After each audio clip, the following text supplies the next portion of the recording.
Voltando a falar sobre todos os atos de criminosos que houve no domingo, ali na Praça dos Três Poderes e, claro, todos os desdobramentos que estamos vendo no governo e no país de forma geral, especialmente nessa tentativa de recuperar, do país recuperar desses ataques, nós conversamos agora com o ministro-chefe da Secretaria Especial de Comunicação Social da Presidência, Paulo Pimenta. Ministro, boa noite. Muito obrigado pela sua participação aqui no nosso CNN Prime Time. Peço desculpas se eu ficou esperando muito tempo, mas é que tinha muita notícia para desenrolar aqui. Mas é um prazer conversar com o senhor.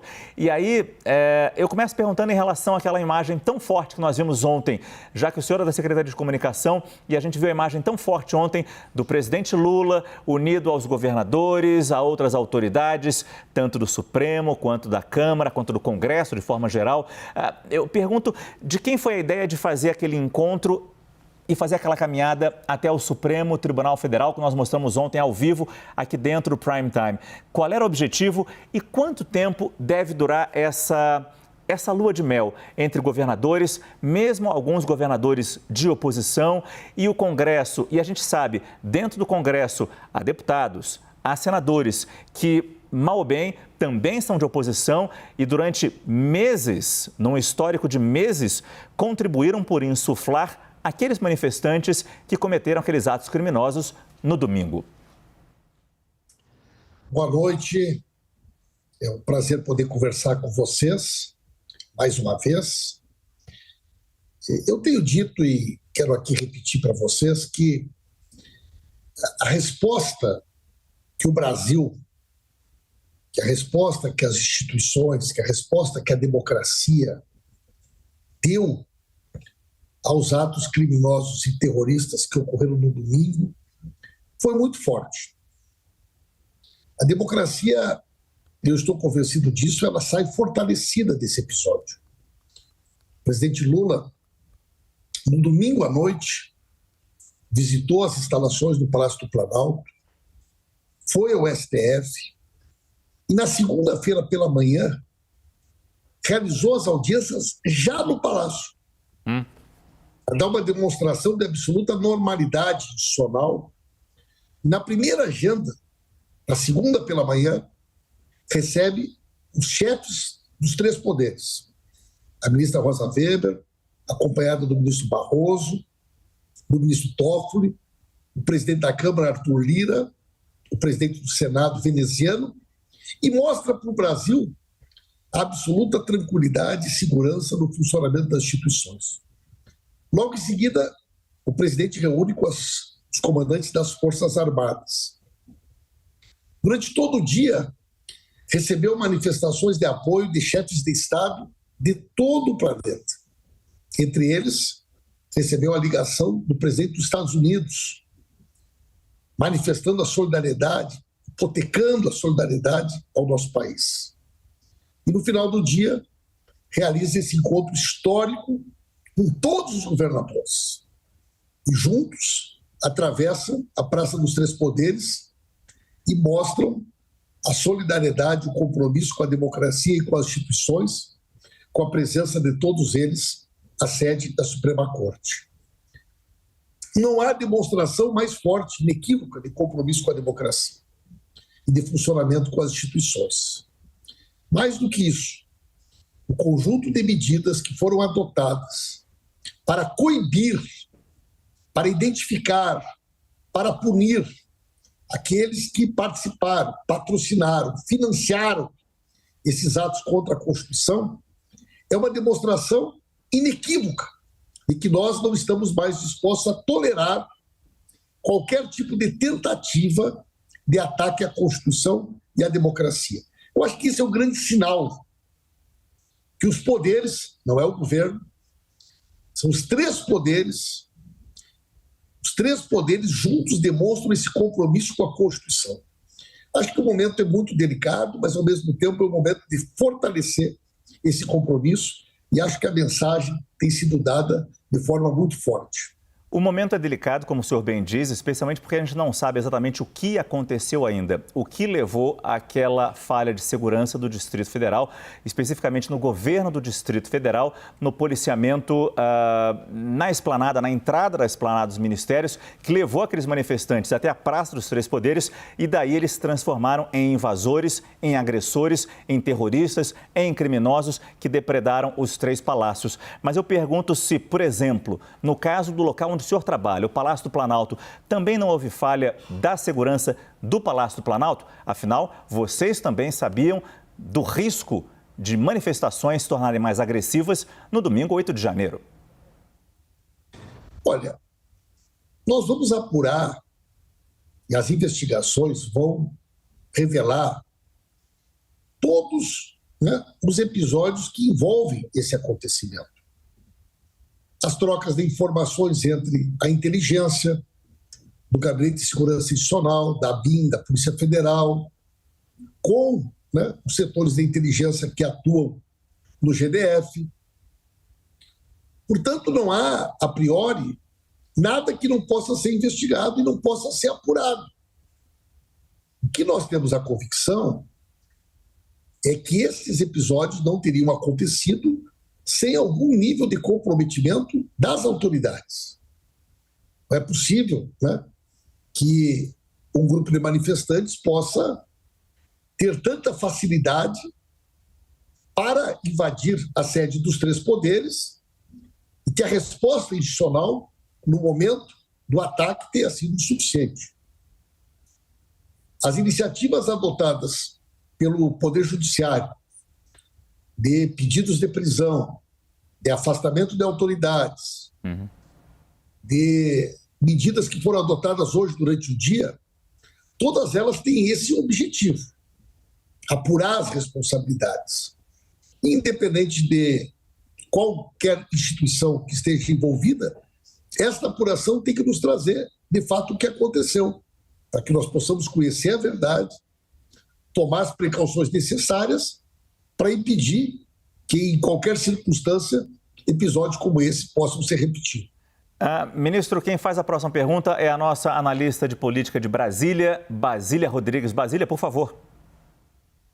Oi, Márcio, tudo bem? Obrigada pelo espaço no seu programa. Ministro, mais uma vez agradecer a sua disponibilidade, aceitar os nossos convites. Hoje, durante todo o dia, circularam várias versões sobre quem pode ter sido o responsável pelo que aconteceu domingo aqui na capital.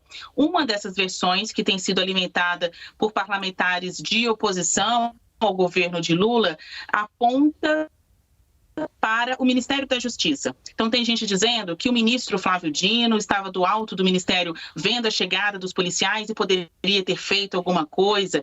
Tem gente também dizendo que a Agência Brasileira de Inteligência, a BIM, já havia alertado para esse estado de desordem que poderia ocorrer aqui em Brasília, que o governo federal sabia. Então, a gente vê aí uma inversão do que estava sendo investigado, do estado das coisas, das informações. Como que o senhor recebe de informação? Existe essa hipótese entre as linhas de investigação, por mais improvável que pareça, como é uma informação que tem circulado e pessoas estão sendo impactadas por isso, que pode ser uma fake news? Eu queria saber como que o senhor coloca esse assunto, essa bola no campo. Olha, Basília, eu acho muito importante essa pergunta, porque ela, na realidade, tem por objetivo manter uma narrativa absolutamente falsa, uma narrativa despregada da realidade, que não há nenhum nexo com relação a ela, mas que demonstra uma disposição desses setores que se envolveram nesses atos terroristas de manter as fake news, de manter um discurso absolutamente desprovido de qualquer racionalidade, para tentar justificar o que aconteceu.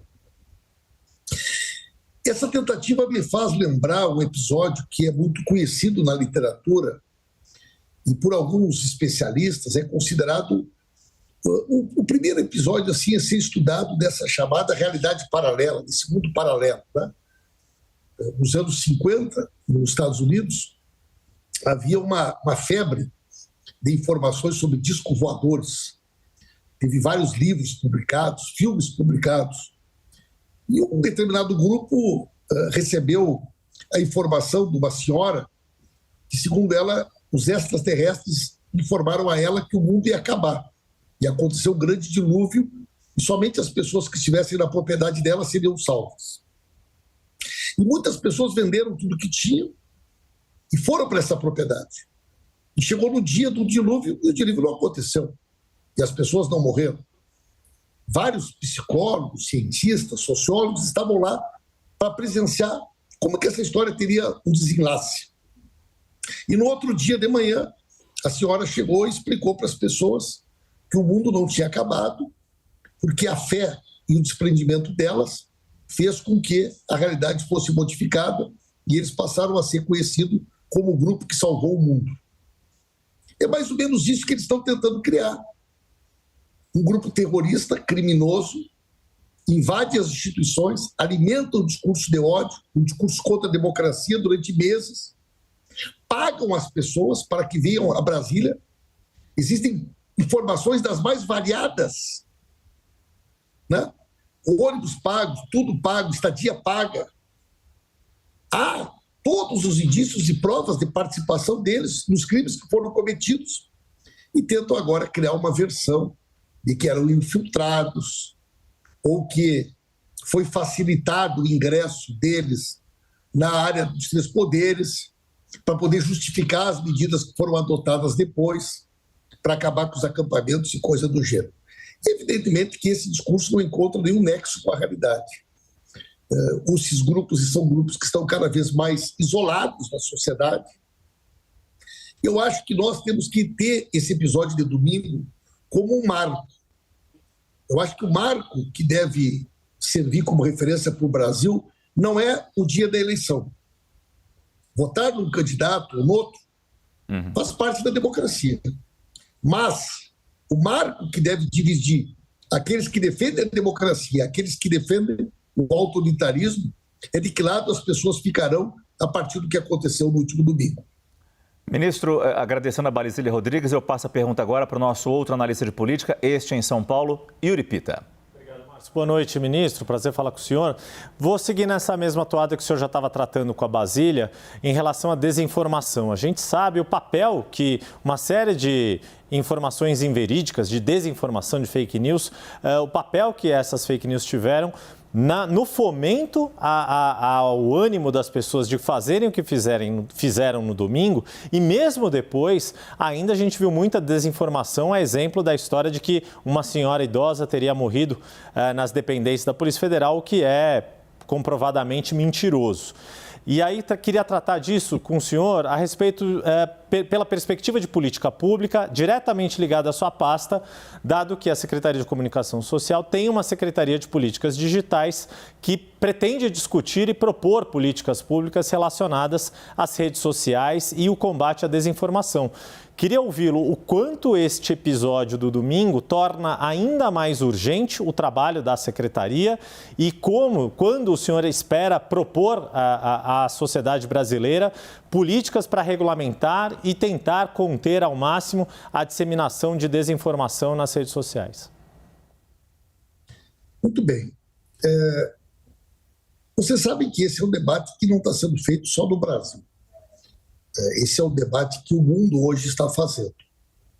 A comunidade europeia, há mais de 3 anos, tem dedicado uma parte importante da sua energia para uma discussão que envolve acadêmicos, setores da mídia, imprensa, usuários, para poder chegar a um ponto de equilíbrio que possa, ao mesmo tempo, garantir a ampla liberdade de expressão, a democracia, mas proteger, né, principalmente as pessoas das consequências da desinformação. O presidente Barack Obama, numa conferência que fez um alerta muito importante, né? Disse ele que se tinha algo que ele gostaria de ter feito diferente durante o seu governo, teria sido refazer o debate sobre as consequências para aquilo que ele chama de corrosão da democracia, pela existência de falta de regras, de responsabilidade sobre o uso das plataformas e as novas tecnologias. E hoje os Estados Unidos fazem um enorme debate em torno dessa questão. Naturalmente que o Brasil não pode estar fora dessa discussão, não pode estar fora desse debate. E nós não temos um prazo, nós não temos um cronograma e nem temos uma fórmula. O que nós queremos é organizar um debate na sociedade brasileira sobre esse tema, que envolva o governo, o legislativo, o Ministério Público, o Poder Judiciário, a mídia, os usuários, os acadêmicos, e que nós possamos, de forma tranquila e democrática, chegarmos a uma síntese, um consenso de que regras podem ser estabelecidas dentro daquilo que prevê a nossa Constituição, que possam garantir aos cidadãos a não violação dos seus direitos da forma como isso tem ocorrido. Esse episódio do último domingo é só mais uma demonstração de tantos outros que eu poderia aqui citar. Nós estamos aqui ao vivo agora. Se por acaso eu estivesse aqui propagando uma fake news, estimulando as pessoas a cometerem um crime, certamente a CNN teria que, de alguma forma, responder junto comigo por esse conteúdo de desinformação que nós estaríamos divulgando. Uma plataforma que muitas vezes monetizada leva até as pessoas desinformação, por exemplo, na área da saúde, sobre o tema da vacinação. Ou uma mídia paga que leva as pessoas a caírem no golpe das pirâmides financeiras.